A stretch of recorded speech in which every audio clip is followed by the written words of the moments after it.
Muy buenas noches a todos los asistentes. Hoy tenemos al doctor Juan Ricardo Ortega, quien acaba de asumir la presidencia de la empresa de energía eléctrica de Bogotá, la empresa más importante del distrito y una de las más importantes del país. También decirles que la semana entrante tenemos invitado al doctor Sergio Fajardo y la siguiente tenemos invitado al día 25 al presidente Uribe. Entonces, de una vez les voy anticipando. Doctor Juan Ricardo.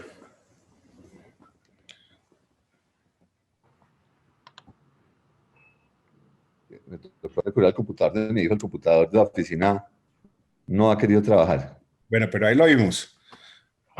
¿Qué ¿Cómo tal? están? Qué gusto, que ha habido cosas. Muy bien, Santiago, un gustazo. ¿Cómo les ha ido? Muy bien, gracias. Bueno, ya tenemos a bastantes asistentes, doctor Mil Juan disculpas la Ricardo. tardanza. Entonces, hoy tenemos al doctor Juan Ricardo Ortega, quien acaba de asumir la presidencia de la empresa de energía eléctrica de Bogotá con un tema muy motivador, el poder de las narraciones y los narradores. El doctor Juan Ricardo es economista de la Universidad de los Andes y tiene maestrías en economía y finanzas y matemáticas en la Universidad de Yale en los Estados Unidos y es candidato a doctor de desarrollo económico de la misma universidad. Trabajó con el Banco Interamericano de Desarrollo en Washington como coordinador general de la Alianza para la Prosperidad de los Países del Triángulo Norte Centroamérica. Fue director de la DIAN, director de Estudios Económicos del Departamento Nacional de Planeación, consejero económico de la Presidencia de la República, viceministro de Hacienda y de Comercio, director del Fondo de Garantías Financieras, secretario de Hacienda de Bogotá, catedrático. Bueno, tiene una hoja de vida muy amplia. Entonces, doctor Juan Ricardo, muchísimas gracias por aceptar a esta tribuna Colpatria Olimpia y el micrófono es suyo. Pues primero, agradecerte, Santiago, la verdad, un gusto verte. No he tenido la oportunidad desde que llegué, aunque sea por este horroroso medio de los medios digitales, pues un abrazo virtual, que es lo único que tenemos hoy en día. Yo les traté de preparar una presentación, voy a ver si me doy mañas de ponerla. Creo que está acá, no sé si la ven. Ahí se ve. Perfecto, perfecto. Gracias a la ventaja de tener los hijos en la casa, que le pueden ayudar a uno a resolver estos problemas tecnológicos. Entonces, ahí está en full pantalla, ¿cómo se ve la presentación? Muy bien, muy bien. Ok, bueno, Aún no entonces está en yo full les pantalla, cuento, pero la vemos bien. yo les cuento un poquito qué era lo que venía a ser la razón del título. Y es que en estos momentos de crisis hay un análisis de Humberto Eco que yo creo que es muy útil para los colombianos. Humberto Eco, haciendo análisis del autoritarismo, escribe que en los momentos de desespero y desesperanza, cuando las sociedades están sumidas en condiciones muy críticas a lo largo de la historia, hay varios patrones. El primero es que la razón humana deja de funcionar y por eso está este libro de Hugo Mercier y Dan Sperber, que según muchos biólogos podría ser un premio Nobel de biología si existiera el premio Nobel de biología, porque es uno de los más profundos estudios sobre cuál es el conocimiento al día de hoy más confiable sobre la evolución de la razón humana. Y en esa evolución de la razón humana hay algún aspecto nuestro de sobrevivir que nos lleva a olvidarnos y divorciarnos de la realidad cuando la realidad es insoportable. Es la única forma de aguantar el hambre, de aguantar la enfermedad. Y el primer mecanismo es que la mente acepta y busca soluciones mágicas. Y cuando estamos en esas condiciones y las soluciones tienen que ser mágicas, surgen un espectro de soluciones mágicas que generan realidades muy distintas. El primer espectro son las religiones. Es una solución de una fuerza superior que tiene alivio generalmente eterno y que va de alguna manera a premiar todo ese sufrimiento. Esa la conocemos todos bastante bien. Otra solución mágica que es nueva y surge en el proceso del sufrimiento de las clases trabajadoras durante la Revolución Industrial es la lucha de clases. Y la lucha de clases, nosotros los economistas, tenemos claro que es un ridículo, es un absurdo desde el punto de vista material y de lo que empíricamente ha generado, y dábamos por hecho que está derrotada y que es inviable, y sabemos que el comportamiento oportunista que genera la corrupción que engendran esos regímenes los hace inviables y fracasan porque son incapaces de poder satisfacer las necesidades de sus pueblos. Esa teoría empírica muy sólida que se puede mostrar con estadísticas no importa, es irrelevante, y más adelante les voy a mostrar por qué. El hecho es que como religión la lucha de clases explica el sufrimiento y plantea una alternativa maravillosa, mágica, y es que la revolución y el empoderamiento y la eliminación de la propiedad privada o del capitalismo van a resolver el tema. Entonces, el mensaje es la lucha de clases está más viva que nunca, y mientras que la gente viva privación y viva una crisis, es una alternativa perfectamente viable. Y la otra, que es la que es más bonita, es un poco lo que hizo Franklin Delano Roosevelt en la Gran Depresión, y probablemente él logra tener la empatía y capturar ese sentimiento de la población y tiene esa genuina preocupación por el sufrimiento del pueblo. Su tragedia con el polio y el haber visto su vida en alguna medida desvanecerse y todas sus posibilidades como un hombre exitosísimo, muy bien parecido, alto, superatlético, que aspiraba a ser presidente de Estados Unidos, quedar sumido en la invalidez y tener que sufrir dolores insoportables y tener que aprender a levantarse y rehacerse y reinventarse, le permitió hacer la narración de la esperanza y de la confianza en el otro, y del trabajo y de la ética y la disciplina. El mensaje de Eco es interesante en que cualquiera de esas tres opciones funcionan y funcionan muy bien, y va a estar en manos de cómo una sociedad logra construir esa narrativa, lo que puede determinar los distintos horizontes. El horizonte al cual llevó Stalin con la lucha de clases es muy distinto al cual llevó el New Deal, o el de Hitler con ese enemigo que era el comunismo y el judaísmo, que terminó en la guerra. Ese es el tipo de escenarios que yo creo que en este momento nosotros tenemos que empezar a pensar con cuidado los lenguajes y lo que manejamos. Y aquí viene este libro del Enigma de la Razón, que mirando un poquito los sistemáticos errores que cometemos todos los seres humanos y que cada vez están documentados de manera más clara y que los expertos en mercadeo saben manejar de manera brillante, y que las redes sociales hoy en día explotan con muchísimo éxito en generarnos lo que estamos ya sesgados a querer ver o a querer oír, muestra que la razón nunca fue diseñada evolutivamente para entender la realidad o para generar causalidades, ¿no? Un poco lo que el libro documenta es que la razón de ser la razón es que a través del argumento permite construir narrativas, y narrativas que lo que hace es que uno logre fomentar y facilitar esas filiaciones triviales. Y mucha de la filiación trivial se da a través de simplificar la identidad, y en eso hay dos libros muy bonitos de Amartya Sen y de Fukuyama, tratando de argumentar intelectualmente la importancia de exigirnos por una disciplina el ampliar las dimensiones de la identidad humana y no plantearlo como hincha de Millonarios o hincha de Nacional o comunista, capitalista o neoliberal, izquierdoso, sino tratar de ver que tal vez es un flautista excepcional o es un amante de leer a Dante y un gran conocedor del italiano. Es la noción de un ser humano simplificada es una de las tristes características de nuestra mente, porque facilita la afiliación trivial, y ese proceso hace que simplifiquemos a los otros, y tenemos un sesgo biológico a tener reacciones violentas ante las amenazas, y la amígdala, por la forma en que está construido el cerebro, reacciona, no me acuerdo la cifra exacta, pero son más o menos 5 veces más rápido que la parte de la corteza prefrontal, que es donde podemos tomar decisiones más equilibradas. Entonces eso nos hace unos animales muy efectivos para coordinarnos, pero cuando somos más efectivos es cuando hay una amenaza, cuando tenemos susto. Luego el susto y la amenaza son la forma más eficiente de paralizarnos y obligarnos a seguir una sola línea que puede ser desafortunadamente muy destructiva. Y estas estrategias de manipulación de masas están ampliamente documentadas desde las estrategias del Tercer Reich hasta como pues lo vemos día a día en las redes sociales. Y el exceso de información no garantiza en lo más mínimo ni más conocimiento ni mejores decisiones.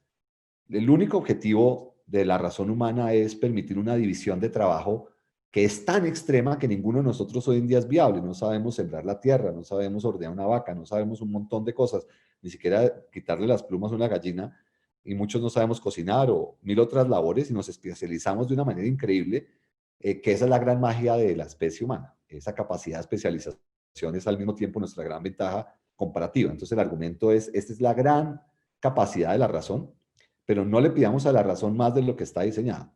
Y tenemos que tener claro lo peligrosa que puede ser como herramienta y la importancia de construir mecanismos para que esas debilidades que al mismo tiempo pueden ser nuestras ventajas no sean utilizadas y no sean manipuladas. Y es por eso la importancia de regular los lenguajes y de exigirle a la comunicación una disciplina y las palabras como capacidad que tienen de programar y generar imágenes mentales son fundamentales, pero al mismo tiempo son una gran amenaza si se utilizan de una manera equivocada. Y ahí voy a mi segunda diapositiva de uno de mis libros favoritos, que algunos probablemente me lo han visto varias veces. Para mí una de las más lindas narrativas es la de la Revolución Gloriosa en Inglaterra en 1689. En 1688 arranca el proceso.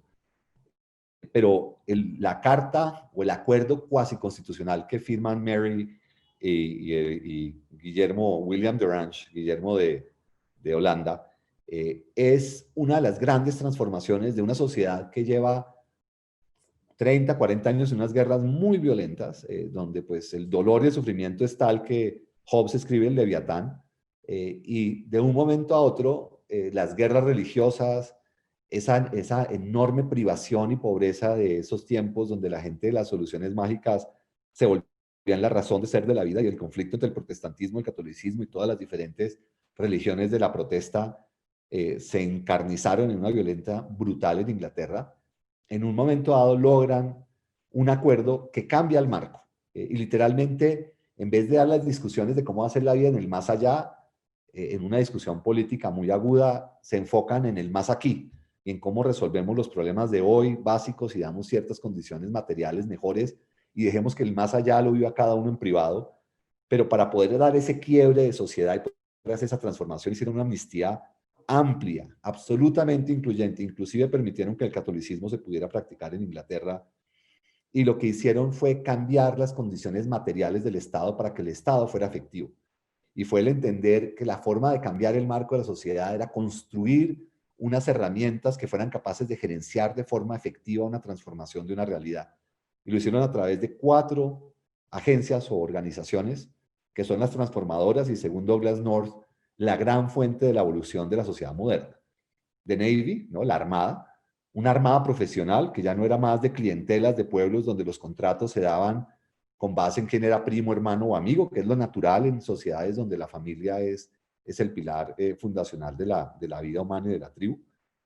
Era una Navy que era capaz de tener un conjunto de proveedores, y ese conjunto de proveedores fue viable por la transformación más importante que con seguridad a Santiago le va a gustar mucho, y es el Banco de Inglaterra y un sistema de pagos que garantizaba el cumplimiento a través del más juicioso administración de deuda pública, que de ahí en adelante hacía inimaginable e inaceptable un incumplimiento en las obligaciones del Estado. Esa certidumbre en un sistema de pagos y en un cumplimiento fue lo que permitió un desarrollo de proveedores que no tenían que ser amigos ni vínculos familiares. Y los mejores empezaron a prevalecer y se generaron 3 organizaciones muy virtuosas: Her Majesty Customs and Revenue, que es la aduana de impuestos; Treasury, que es el presupuesto y la capacidad de la administración del gasto público; y una armada que garantiza seguridad. Eso en un contexto de un país con una enorme tradición de un sistema judicial independiente que solucionaba controversias.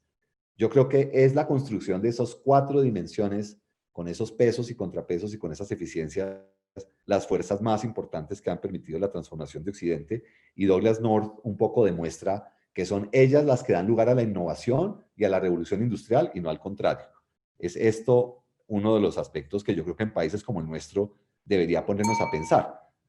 Y el otro es este libro de George Lakoff, que es la cabeza de Cognitive Science de Berkeley, que un poquito se pone a ver cómo las experiencias vitales desde infancia en alguna manera nos preprograman en cómo vamos a valorar diferentes formas de discusión de soluciones sociales. Algunas personas que hemos sido formadas con estructuras un poco más autoritarias, nos gustan soluciones más verticales y liderazgos un poco más absolutos, en algunos casos más autoritarios. Personas que crecen en hogares más humanistas, donde no hay tanta represión, donde hay más libre expresión, donde hay más flexibilidad, son personas que buscan soluciones que se podrían llamar un poco más liberales.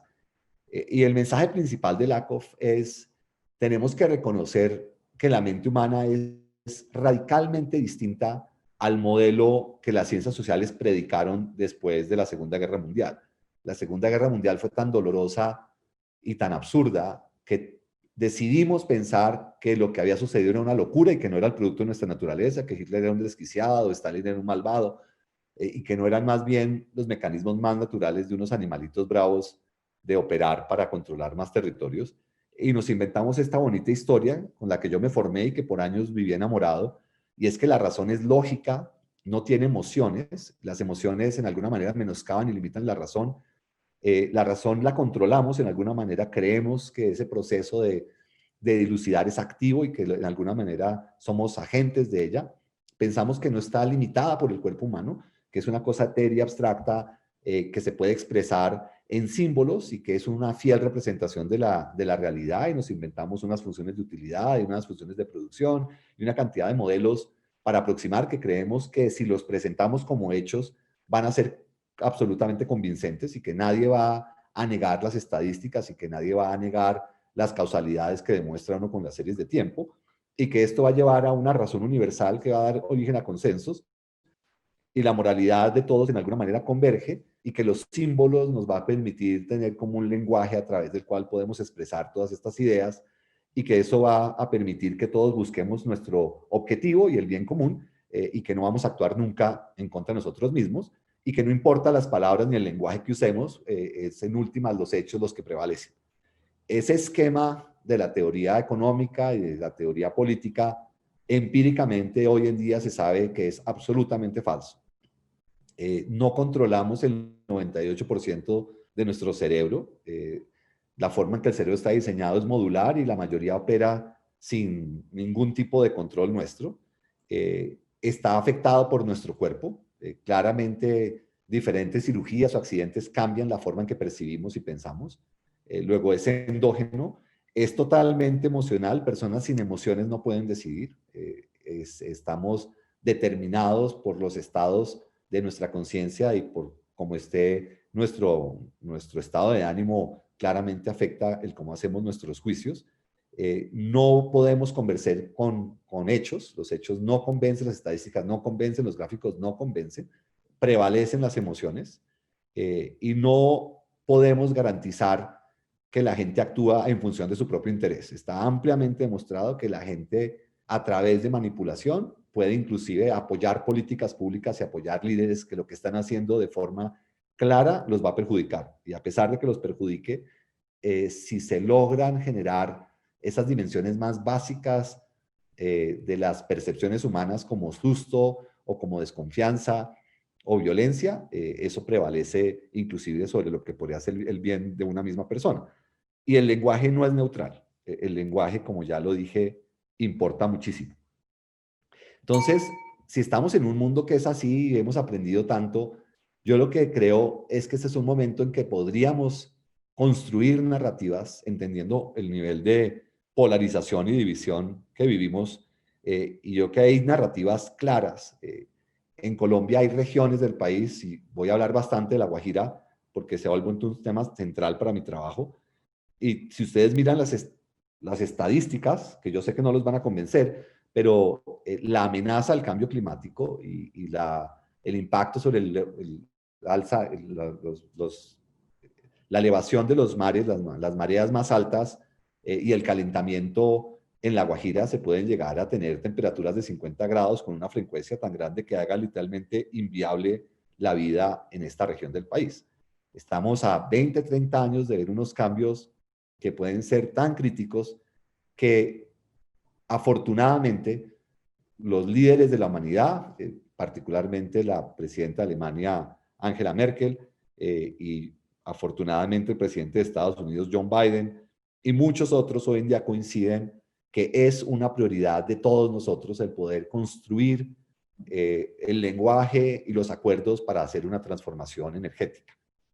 Y si ustedes miran, esa transformación energética para un país como Colombia puede ser un enorme potencial de crecimiento y de riqueza. O sea, los planes de inversión son aproximadamente 110 millones de dólares de inversión. Europa solamente necesita 57.000 kilómetros de redes de transmisión. Las redes de transmisión de energía de corriente directa van a ser absolutamente necesarias en muchos corredores, porque es la única forma de manejar esas energías interrumpidas sin poner en riesgo la estabilidad del sistema. Va a haber discusiones muy interesantes como la que está liderando Chile de generar hidrógeno como mecanismo de almacenamiento, y países como Alemania están apostando a mover su sistema de transporte férreo a este producto. Y Colombia aquí tiene un sector que en otrora era considerado medio fallido y que tuvimos ese gran apagón de inicio de los 90 y que hubo otros escándalos de corrupción en el Guavio, en unas termoeléctricas, en Corelca. Y hoy en día tenemos empresas de las cuales yo tengo el enorme privilegio de poder participar, y uno ve la presencia de EPM en Ciudad de Guatemala, en Salvador, de ISA en Brasil, en Sao Paulo, de la red de transmisión en Perú. Uno dice, acá ustedes tienen en Colombia un sector muy sólido, y además tenemos una convergencia de tecnologías donde el gas, el hidrógeno, la electricidad empiezan todas a unirse, y contamos con unas ciudades cuyos sistemas de transporte pueden ser fuentes de demanda y desarrollo de servicios y de productos, donde Colombia podría tener un liderazgo en la región que perfectamente podría ser una de las garrochas al crecimiento y al desarrollo del país. Y si ustedes miran un poquito la inversión global en generación eléctrica, claramente las apuestas que se están dando son en todo el mundo, particularmente en Europa, Estados Unidos, y un sector que ha logrado ser exitoso en todo el continente. Yo creo que está en el nivel de madurez de poder apostar a ir a las grandes ligas. El nivel de plata que va a estar en juego va a ser enorme, y ustedes van a ver que las apuestas claramente en el corto plazo están enfocadas en eólicas, y ahí Colombia tiene oportunidades muy importantes, particularmente en La Guajira, pero también en algunos meses del año en el Bichada. Y si ustedes miran un poquito dónde va a estar la inversión, en parte por ese mismo cambio climático, los vientos muy rápidos y las altas temperaturas y radiaciones solares están lejos. Y eso hace que transmisión va a tener 61%, y Colombia cuenta con unas empresas increíblemente bien posicionadas para poder dar un brinco, pero de un brinco si como país tenemos la visión y tenemos la capacidad de unirnos. Y esto un poquito les muestra dónde están las oportunidades en esa transformación, en cómo esas fuentes primarias de energía, que hoy en día particularmente petróleo y carbón y gas, mueven la industria del transporte, y que más bien los hogares es lo que está en eléctrico, y cómo se va a electrificar la economía, y cómo esa electrificación en parte se va a dar alrededor del transporte, y la industria en la parte manufacturera necesita mayor energía, probablemente el hidrógeno va a ser la solución. Y eso ya se ve en algunas industrias. Ustedes pueden ver aquí un poquito cómo se percibe la electrificación del transporte. Indiscutiblemente en Colombia siguen siendo muy caros los vehículos eléctricos, pero yo creo que con esta situación fiscal es legítimo dar la discusión que en carros particulares de lujo deberían ponerse impuestos donde la señal clara sea a que nos movamos a una movilidad eléctrica, y donde las bicicletas eléctricas y las patinetas eléctricas empiecen a ser parte de esas soluciones. Y Colombia sí tiene una riqueza en renovables que es increíble. Nosotros podemos más que duplicar la potencia instalada del país moviéndonos, y ya tenemos una muy exitosa de este gobierno licitación para que se genere con energía eólica y solar, y en La Guajira se vienen unos proyectos muy interesantes de los cuales ya les hablaré. Pero las señales, si ustedes miran lo que son los impuestos al carbono, en Colombia siguen siendo irrisorios, ¿no? Son muy bajos, y esto no va a transformar el comportamiento de la gente.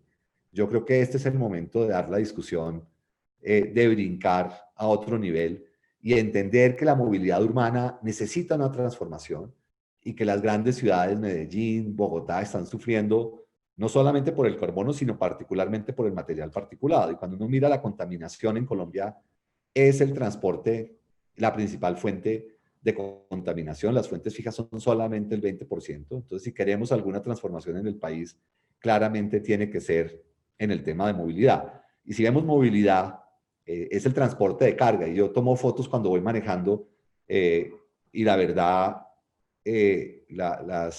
las evaluaciones de emisiones de gases son una vergüenza. Esa es una área totalmente politizada. Y los camiones de diésel tienen unos niveles de emisiones que son increíblemente tóxicos y el material particulado tiene unos impactos en la salud de niños, en la salud humana enormes. Y aquí ustedes pueden ver un poquito, son claras dónde están las prioridades y la importancia de movernos ya fuera del diésel y de tratar de empezar a mover el transporte de carga a gas, donde se acaba en 98% el material particulado y se reduce en un 40% el carbono, es un inicio.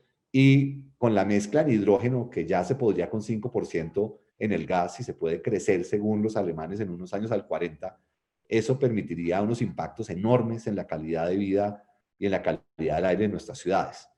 Entonces, la importancia de presionar en que se eleven los estándares y que se generen las señales y los impuestos para que el país haga un brinco en este sentido, nosotros lo vemos absolutamente prioritario.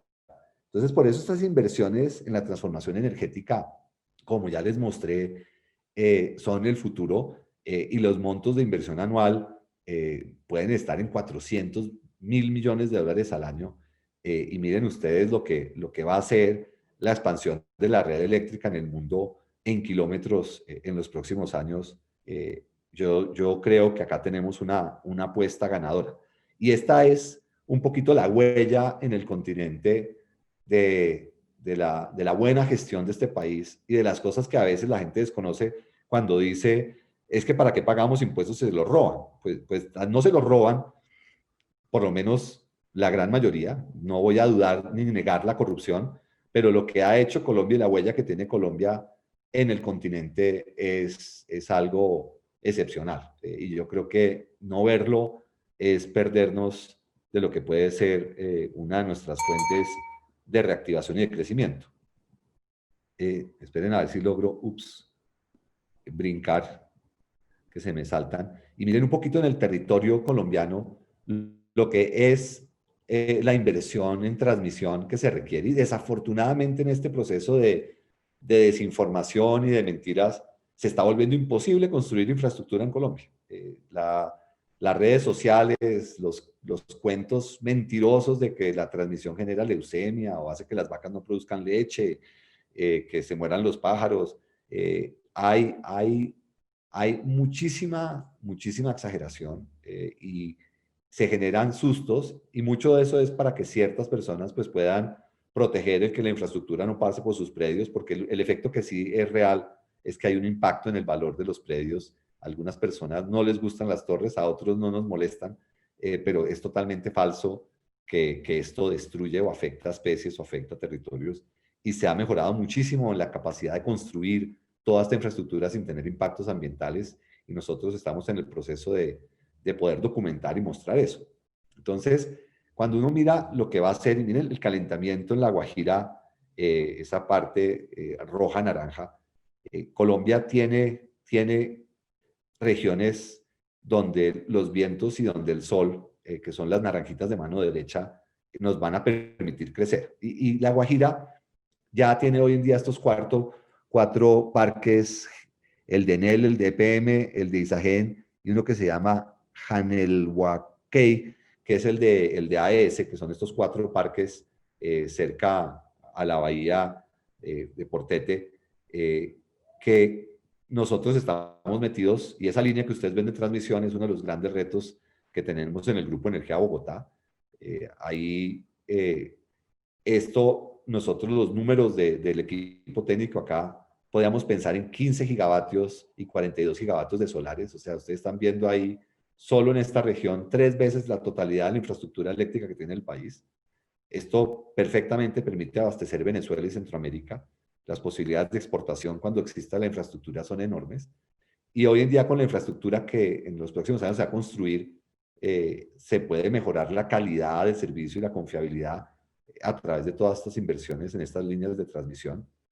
Y yo creo que el gran reto que tenemos de construir narrativas y conseguir ese narrador es cómo es Colombia capaz de transformar un territorio en el cual nunca ha tenido una presencia efectiva. ¿Cómo podemos generar acuerdos de cuál es esa visión de una de las regiones más amenazadas del país por cambio climático para poder lograr que se hagan unas de las principales inversiones que pueden ser transformadoras para la región y para Colombia?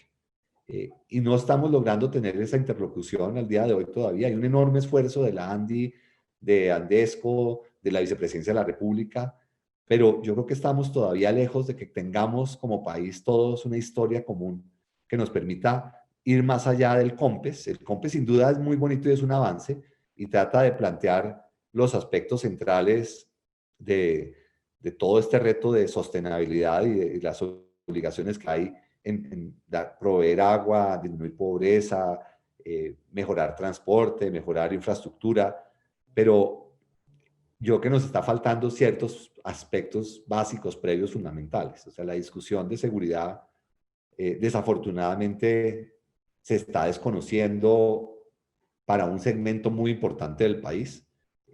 Se necesitan consensos sobre la necesidad de seguir fortaleciendo las instituciones y particularmente la justicia. La capacidad de que el sector judicial dirima diferencias y no se vuelva un vehículo de, a veces, presión o de obstaculización que está paralizando el desarrollo de proyectos y se vuelve una forma de generar una cantidad de presiones sobre el tratar de hacer algo en el territorio. Yo creo que necesita que construyamos unos nuevos consensos. Y yo creo que es acá la capacidad de podernos inventar, ¿no? Y de poder empezar a construir una nueva realidad donde sí hay espacio para todos.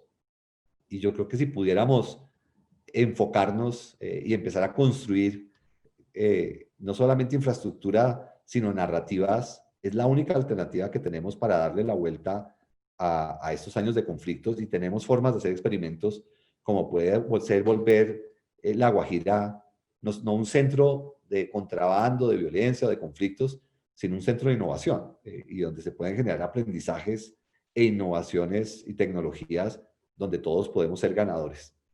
Eso era un poquito una historia y si ustedes ven, este es el grupo Energía Bogotá. Estamos comprometidos en entender y en conocer. Este es un poquito nuestra evaluación de lo que está haciendo nuestro impacto en carbono. Tenemos un reto importante por delante, pero yo creo firmemente que con la evidencia que tenemos hoy en día es una obligación de todos el hacer un esfuerzo en mejorar la sostenibilidad de nuestra infraestructura y el reducir nuestras huellas de carbono. El mundo va para allá, esto no tiene reversa. El sector financiero ya claramente valora o castiga el no tener esto. Y nosotros, por ejemplo, en estos temas estamos logrando hoy en día 76 puntos básicos contra nuestros competidores gracias un poquito a estos esfuerzos. A mí me gusta un poquito para terminar, este eran unos textos que le gustaban leer a mi padre, y había un banquero japonés de principio del siglo pasado que se llamaba, no sé pronunciar japonés, pero algo como Ishi Shibusawa, que pensaba en una visión distinta donde el objetivo del empresariado y del capitalismo no era el valor de la acción o el retorno al accionista solamente. Había un claro sentido de que una buena ética y de unos principios morales y unos altos estándares donde los trabajadores, los proveedores, los clientes importaban tanto como los accionistas, eran parte de una sociedad que lograba una narrativa común mucho más sólida, y es lo que yo creo que tiene que ser una discusión en nuestros países de un capitalismo mejorado. Indiscutiblemente el capitalismo y la propiedad privada son esenciales para alinear intereses y para lograr eficiencias, pero la desigualdad rompe sociedades. Y si no somos capaces de entender eso y construimos una forma de incluir a nuestros conciudadanos y de poder irnos por una visión donde quepamos todos, yo creo que vamos a perdernos una oportunidad que tenemos literalmente en nuestras narices de dar un brinco y ser ese país líder en la región que logra construir estabilidad y desarrollo a la vez. Muchas gracias, Santiago. Esa era un poquito la historia. Muchas gracias, Juan Ricardo. Interesantísima la conferencia y la forma como lo enfoca desde la narrativa a la problemática. Le quería preguntar cuál es la opinión suya en la transición energética en relación a los no convencionales. Yo creo que son absolutamente esenciales. Creo que eso se demonizó. Yo creo que no se ha hecho la tarea juiciosa de ver la evidencia.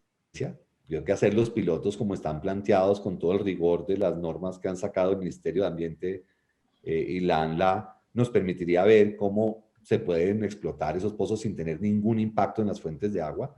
Obviamente eso requiere una calidad de las empresas que lo hacen, pero empresas como Shell no se van a poner a correr riesgos con el costo que tiene financiero hoy en día el cometer un error en esos temas. Las competencias gerenciales y la capacidad tecnológica en esto es enorme. Si uno mira los litigios en Estados Unidos, hay 600.000 pozos de fracking en Estados Unidos, en un país litigioso como ninguno. Y me estaba contando un amigo que no han podido identificar más de 4.000 litigios por impactos en comunidades o en el medio ambiente.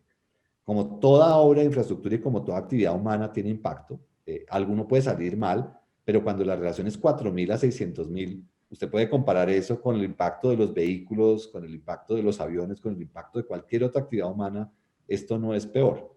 Y Colombia tiene unos recursos enormes que no tenemos otra alternativa para poder generar ingresos que nos permita hacer la infraestructura de invertir en educación, en salud y poder apoyar a las familias que están en una crisis tan dolorosa y en esa pobreza como ha crecido. Si queremos tener recursos para poder apoyar a la sociedad, necesitamos poder utilizar los recursos naturales que tenemos, pero hacerlo bien y poner todas las reglas que eso así lo requiera.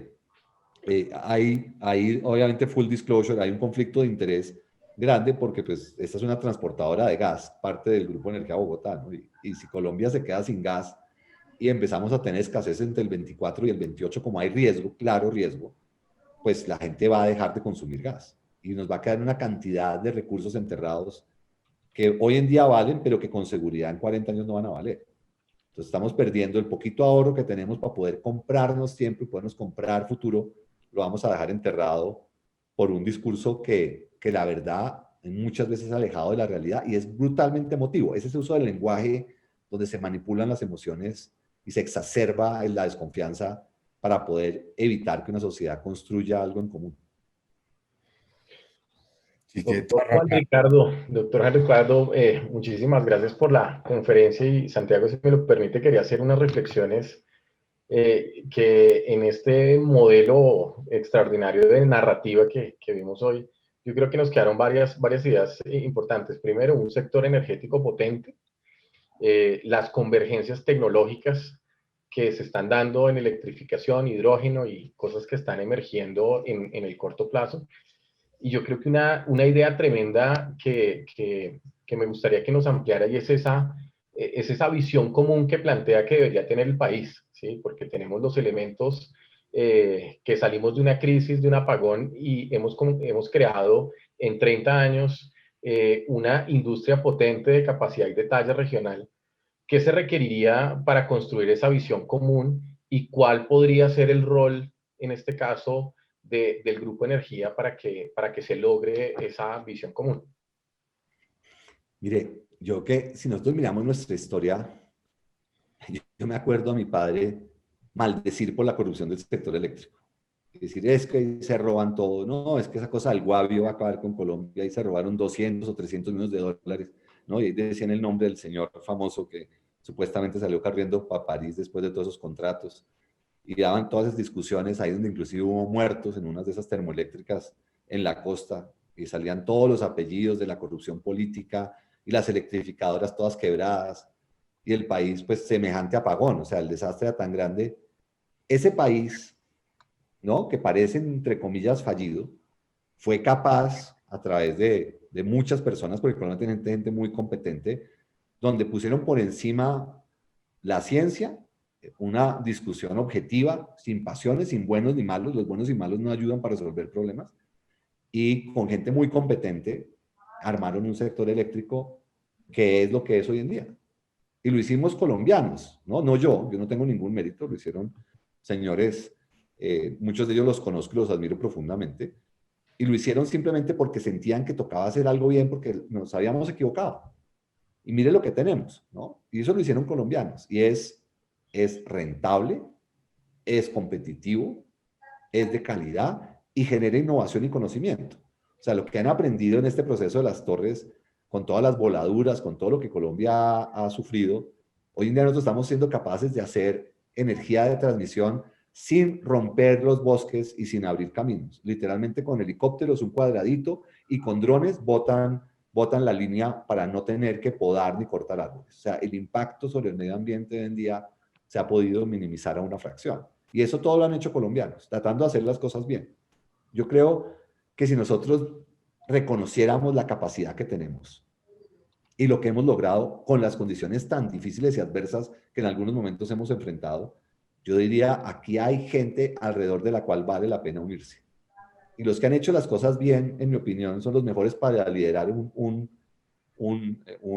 pelotón. ¿Sí? Usted no pone al más flojo y mediocre a la punta del pelotón. Usted pone a jalar al que tiene las piernas más sólidas y que usted sabe que es capaz de llevarlo al otro lado.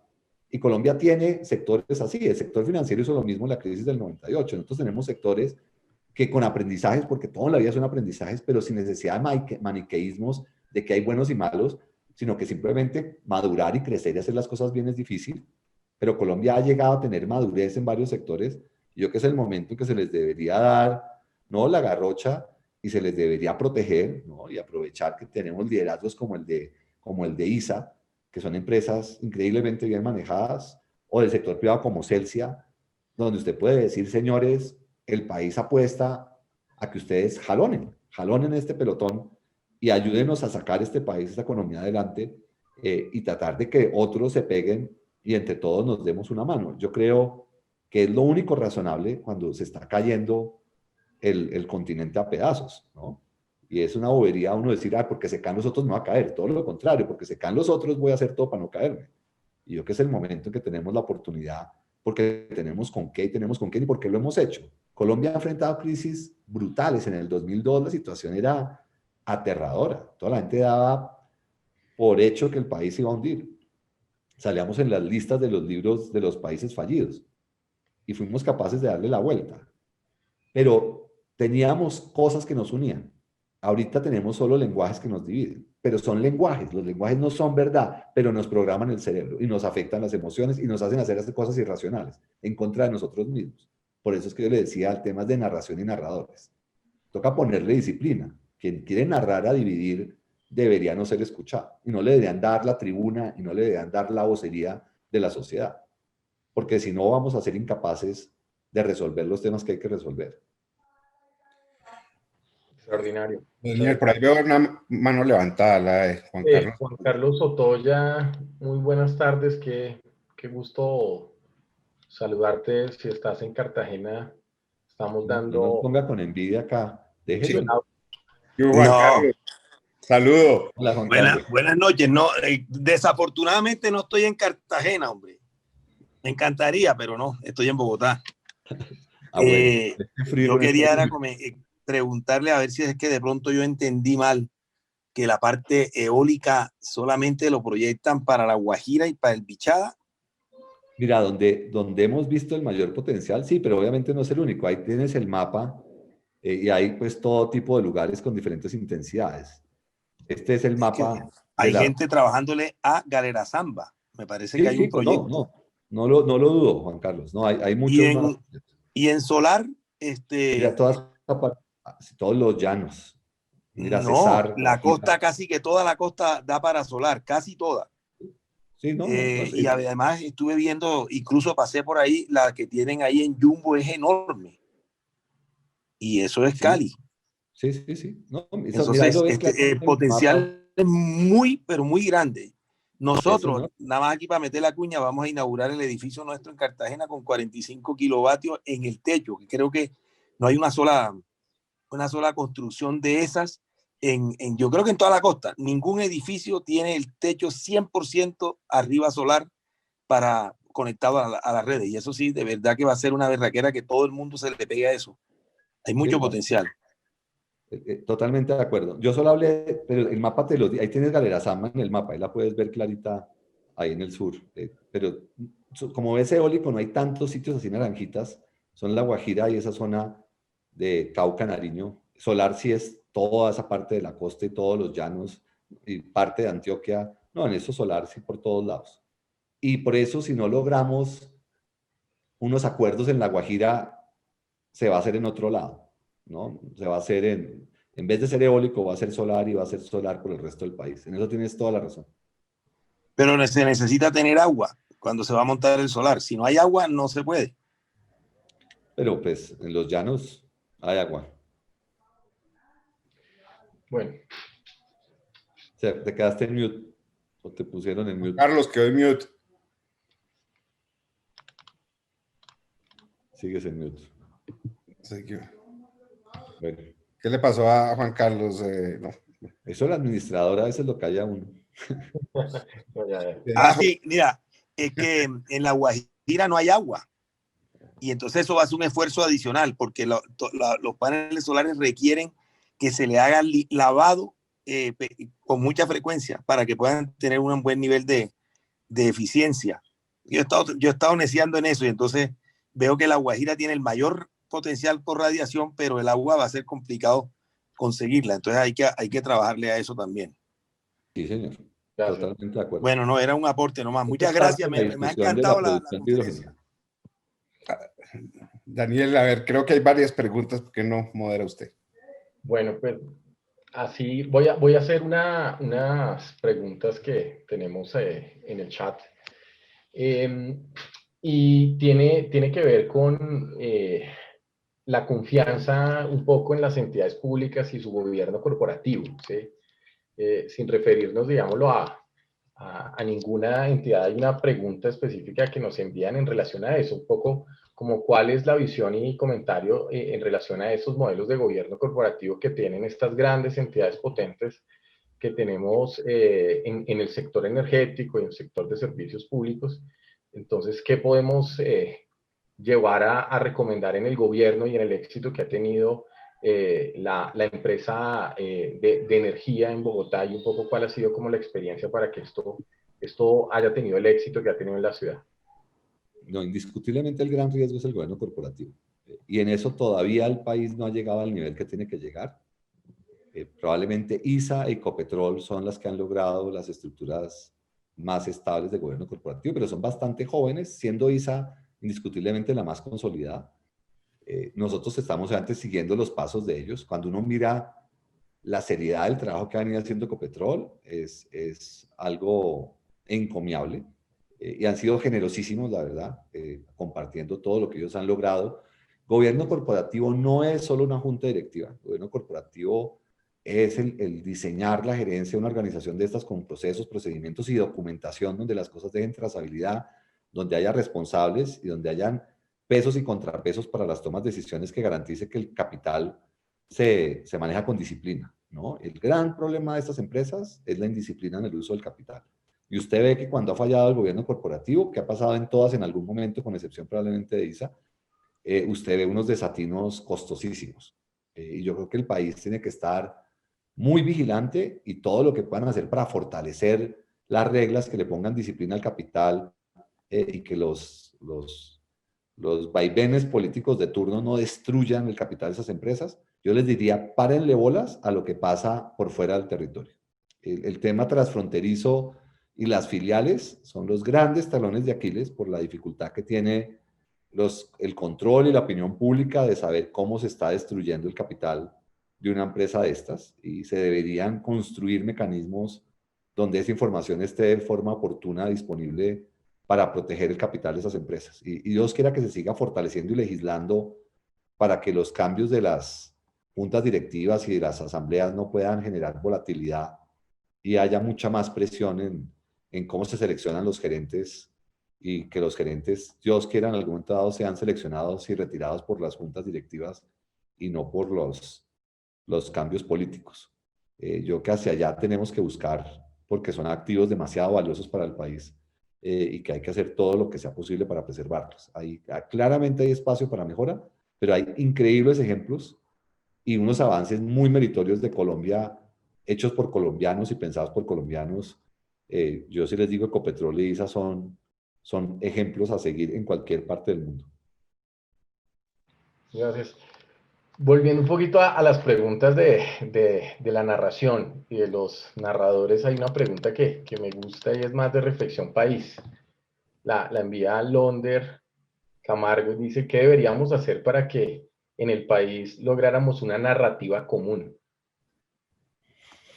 Desafortunadamente, siempre ha habido narradores para esas narrativas, ¿sí? En eso se requiere generosidad en los liderazgos y gente que de verdad escuche y sea capaz de convocar y de unir, ¿sí? Porque es que dividir es fácil. O sea, lo que yo le estoy diciendo en toda esta charla es, usted está diseñado biológicamente para que lo divida. Es la forma como especie fuimos creados y de alguna manera es una forma de hedge the bets, ¿no? O sea, nos permite sobrevivir. Pero la pregunta del mundo moderno no es sobrevivir. Ya sabemos sobrevivir, somos 7.000 millones, somos una plaga. Creo que aquí el arte es cómo logramos construir cosas que nos hagan subir el nivel, ¿sí? Subir el nivel en conocimiento, subir el nivel de las mayorías, luchar contra la pobreza, para poder así controlar el impacto que generamos en nuestro entorno. Si uno no resuelve los temas de pobreza, no va a resolver los problemas de destrucción de bosques o de tala de árboles o de impacto climático, todos los plásticos en los ríos. Todos esos temas van de la mano de una cantidad de privaciones y una falta de oportunidades. Y yo que como economistas hemos fracasado en poder generar convergencia, que fue una gran hipótesis de la época de la posguerra, y claramente el modelo no genera convergencia. Y yo creo que tenemos esa deuda intelectual y moral de cómo generamos esa convergencia. Y eso requiere, claramente cuando hay convergencia, los que están despegados del lote tienen que dejarse casar. Eso quiere decir que tienen que dejarse poner impuestos. Y eso acá en Colombia, desafortunadamente, se ha vuelto un tema muy difícil de conciliar. Bueno, pues, doctor Juan Ricardo, de verdad, muchísimas gracias. Hay excelentes comentarios en relación al método que se usó para esta conferencia. De verdad que usted es un gran narrador de lo que está sucediendo hoy en un sector tan relevante como es el sector energético. Y pues de verdad el mensaje general es orgullo de esta empresa de la ciudad que pues realmente se distingue año a año en los resultados no solo económicos, sino cada vez más en los resultados de sostenibilidad. Así que pues muchísimas gracias por esta extraordinaria charla. Me gustaría darle a Santiago la palabra para iniciar el cierre. Juan Ricardo, muchísimas gracias. Excelente la conferencia. Realmente nos deja bastantes inquietudes y usted no solo tiene una muy buena narrativa, sino es un muy buen narrador. Así que muchísimas gracias. Entonces esperamos tenerlo nuevamente en una de estas tribunas de Colpatria Olimpia. Por otro lado, dar las gracias a todos los asistentes e invitarlos a la conferencia, a la tribuna de la próxima semana, que tendremos al doctor Sergio Fajardo, presidente de Compromiso Ciudadano. Entonces, todos muy invitados. Y nuevamente, Juan Ricardo, muchísimas gracias y muchos éxitos que seguro los tendrá en esta gestión frente a la empresa Energía Eléctrica de Bogotá. Muchas gracias. No, gracias a ustedes y un abrazo virtual a todos que tanto nos hacen falta. Bueno, doctor Juan Ricardo, muchísimas gracias y feliz noche para todos. Los esperamos la próxima semana. Chao.